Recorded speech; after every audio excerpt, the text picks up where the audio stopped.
One of the most famous studies of obedience in psychology was carried out by Milgram in 1963.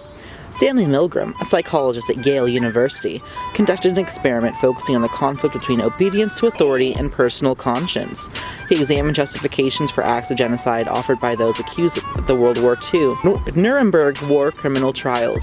Their defense often was based on obedience, that they were just following orders of their superiors.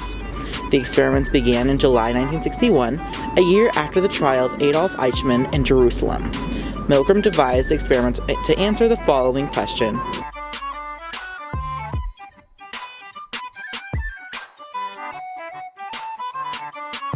Milgram wanted to investigate whether Germans were particularly obedient to authority figures, as this was a common explanation for the Nazi killings in World War II. Milgram selected participants for his experiment by newspaper advertising for male participants to take part in a study of learning at Yale University. The procedure was that the participant was paired with another person, and they drew lots to find out who would be the learner and who would be the teacher. The draw was fixed so the participant was always a teacher, and the learner was one of Milgram's confederates, pretending to be a real participant. The learner, a Confederate called Mr. Wallace, was taken into a room and had electrodes attached to his arms, and the teacher and researcher went into a room next door that contained an electric shock generator and a row of switches marked from 15 volts, slight shock, to 375 volts, danger, severe shock, to 450 volts, XXX. The aim of this study is just basically that Milgram was really interested in researching how far people would go in obeying an instruction if it involved harming another person. He was interested in how easily ordinary people could be influenced into committing atrocities, for example, Germans in World War II.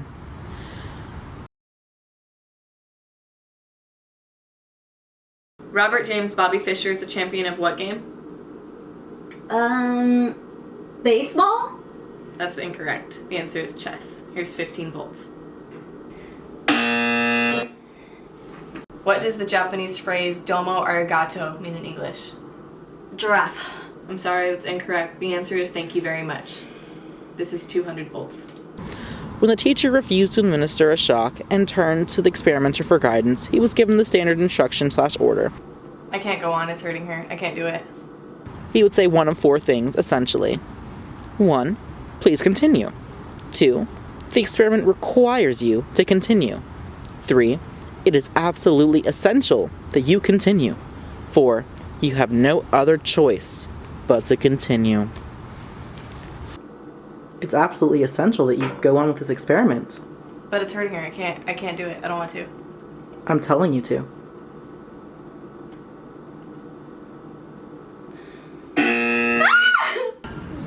The learner gave mainly wrong answers on purpose, and for each of these the teacher gave him an electric shock.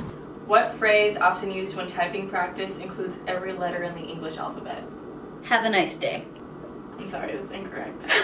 I don't want to shock her. I can't do it. You have to, as part of the experiment. But it's hurting her. I can't do it. Did I ask? Okay, this is 300 volts.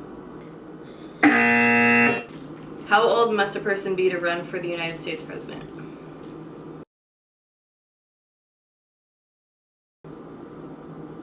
I'm sorry, it's incorrect. The answer is 35.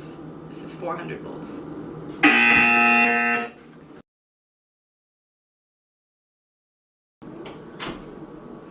As the teacher in the experiment, how did you feel, control-wise? It's really difficult to have that much control over somebody's physical pain. It was really intimidating. I didn't like inflicting pain on anybody. I was having a really hard time. Did you get any sense of satisfaction from following orders? From knowing that the orders were followed, yes, but the orders that I was given, I didn't enjoy following.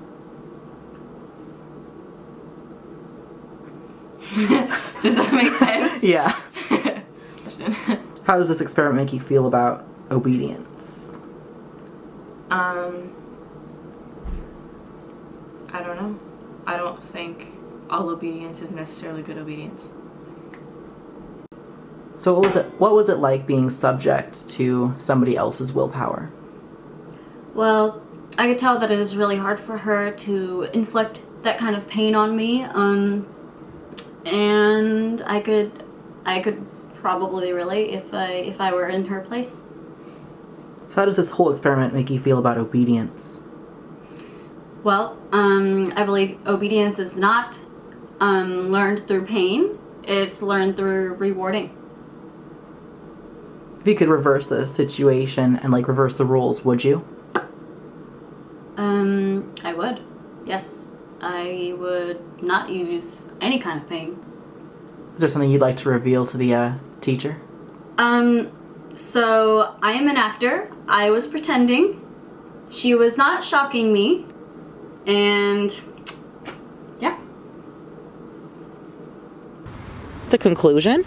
Ordinary people are likely to follow orders given by an authority figure, even to the extent of killing an innocent human being. Obedience to authority is ingrained in us all, from the way we are brought up. People tend to obey orders from other people if they recognize their authority as morally right and/or legally based. This response to legitimate authority is learned in a variety of situations, for example in the family, school, and workplace.